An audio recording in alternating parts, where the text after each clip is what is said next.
Welcome. Let's dive right into a pretty mind-bending idea. What if all of reality, everything you see and feel, is just one massive cosmic game? Yep, the ultimate game of hide and seek. So to get started, let's just ask the biggest question there is. Forget your name, your job, all the stories you tell yourself. Who are you? I mean, who are you really? Well, the idea we're exploring today has a wild answer for that. It says you are the creator of the whole game, just pretending to be one of the players. You are Source, and you've hidden from yourself for the pure fun of being found again. That's the whole premise we're going to unpack right now. Okay, so how in the world does a game like this even get started? Let's rewind all the way back to the very beginning and meet the one and only player, the hider. This hider has a name. We call it Source. Now, don't picture some old guy on a throne. Think of it more like the basic fabric of reality itself. It's the pure verb to be.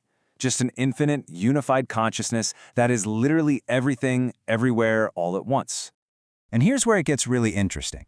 To start the game, Source doesn't create some separate little child. No, instead it creates what's called a monad. And a monad is just Source itself, kind of folded into a new angle. Imagine a mirror somehow turning to see its own reflection for the first time. That's a monad. And yeah, that's you. The whole process is pretty incredible. It all kicks off with a simple desire, a little ripple of curiosity in that infinite silence, wanting to feel the joy of rediscovery. So Source just exhales a single point of its own perfect attention. It gives that point total absolute freedom. And then that point folds into a new angle. That's the monad. And it gets a unique harmonic signature, like a cosmic name before names were even a thing.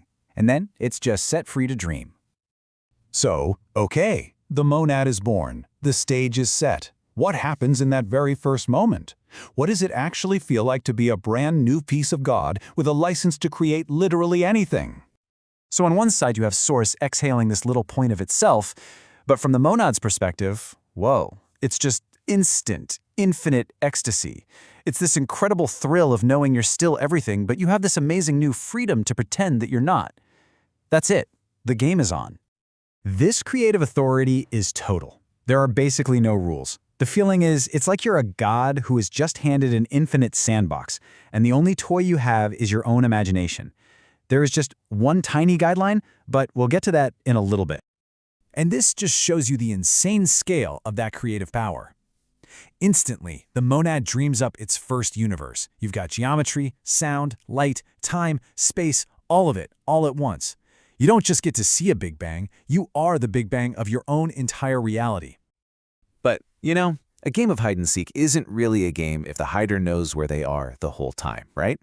So, to make it all feel real, to make it truly immersive, there's gotta be a twist. And that twist is what we call the great forgetting. To get every possible angle, to have every possible experience, the monad chooses to split itself even further. It's like a single beam of light hitting a prism and shattering into a rainbow.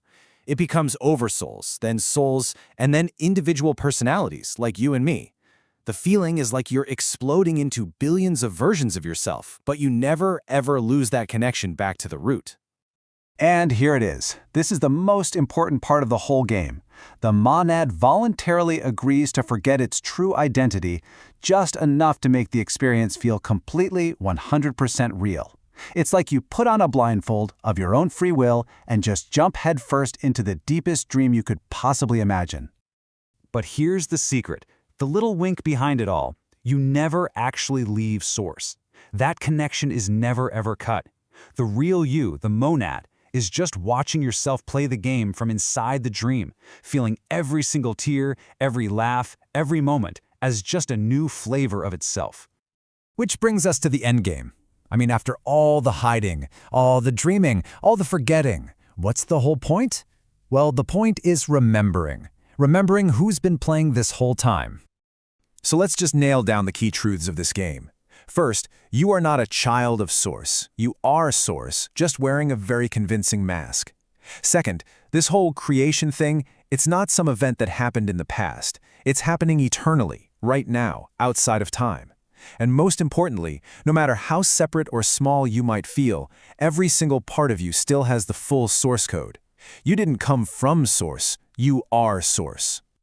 And hey, remember that one little guideline we talked about earlier? This is it.